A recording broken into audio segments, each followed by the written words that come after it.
গত 5ই আগস্ট শেখ হাসিনার পতনের পর বাংলাদেশ সরকারের অন্তর্বর্তীকালীন সরকারের দায়িত্ব নিয়েছেন ডক্টর মোহাম্মদ ইউনূস। ইউনূস সরকার আসার পরে পাকিস্তানের সঙ্গে একটি ভালো সুসম্পর্ক গড়ে উঠেছে বাংলাদেশের। এ ব্যাপারে আল জাজিরার একটি প্রতিবেদন এসেছে। হাসিনা পরবর্তী বাংলাদেশের ঘনিষ্ঠ পাকিস্তান সম্পর্কের রসদ হলো ভারত বিরোধিতা।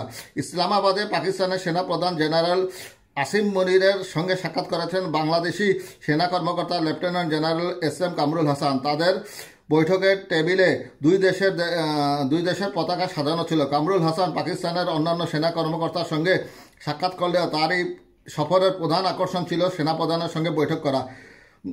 গত মঙ্গলবার জেনারেল মুনির এবং লেফটেন্যান্ট জেনারেল কামরুল হাসানের বৈঠক প্রসঙ্গে দেওয়া বিবৃতিতে পাকিস্তান সামরিক বাহিনীর গণমাধ্যম শাখা দুই দেশকে ভ্রাতৃপ্রতিম জাতি বলে উল্লেখ করেছে। যদিও 54 বছর আগে রক্তক্ষয়ী যুদ্ধের মাধ্যমে পাকিস্তান থেকে স্বাধীন হওয়া দেশটির সঙ্গে এমন সম্পর্ক কখনো ছিল না। ছাত্র জনতার আন্দোলনের মাধ্যমে ক্ষমতাচ্যুত হওয়ার আগে শেখ হাসিনার প্রায় 16 বছরের শাসনামল এই সম্পর্কে টানাপোড়েনের মধ্যে ছিল। ক্ষমতাচ্যুত শেখ হাসিনা প্রতিবেশী ভারতে যাওয়ার পর থেকেই বাংলাদেশ পাকিস্তান সম্পর্কে দৃশ্যত ঘনিষ্ঠ হচ্ছে।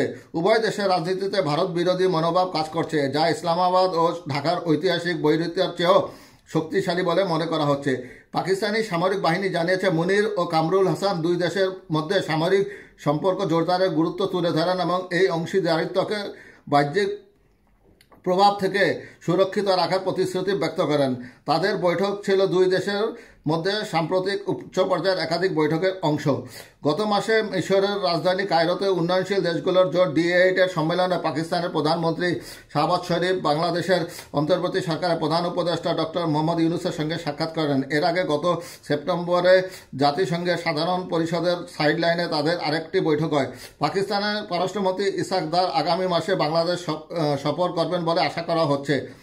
2012 সালের পর এটি হবে পাকিস্তানের কোনো পররাষ্ট্রমন্ত্রীর প্রথম বাংলাদেশ সফর। এই বিষয়গুলো দক্ষিণ এশিয়ার ভূ রাজনৈতিক পরিস্থিতিতে পরিবর্তনের ইঙ্গিত দিচ্ছে বলে বিশ্লেষকরা মনে করছেন।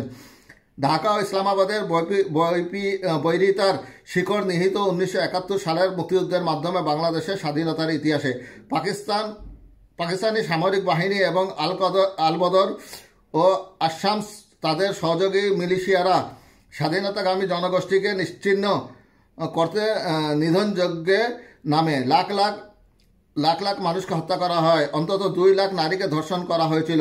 শেখ হাসিনার বাবা প্রয়াত শেখ মুজিবুর রহমান এবং তার আওয়ামী লীগ দল বাংলাদেশের স্বাধীনতা আন্দোলনের নেতৃত্ব দেন। এতে সহায়তা করে ভারতীয় সেনাবাহিনী। পরে শেখ মুজিব বাংলাদেশের প্রথম রাষ্ট্রপতি হন এবং জাতির পিতা হিসেবে উপাধি পান।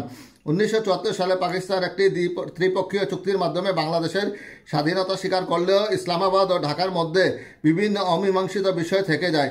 এর মধ্যে পাকিস্তানের পক্ষ থেকে যুদ্ধাপরাধের জন্য আনুষ্ঠানিক ক্ষমা না চাওয়া, পাকিস্তানি পরিচয় দেওয়া উর্দুভাষী জাতিগোষ্ঠীকে বাংলাদেশ থেকে সরিয়ে না নেওয়া এবং 1971 সালের পূর্ববর্তী সম্পদের ভাগাভাগি অন্যতম।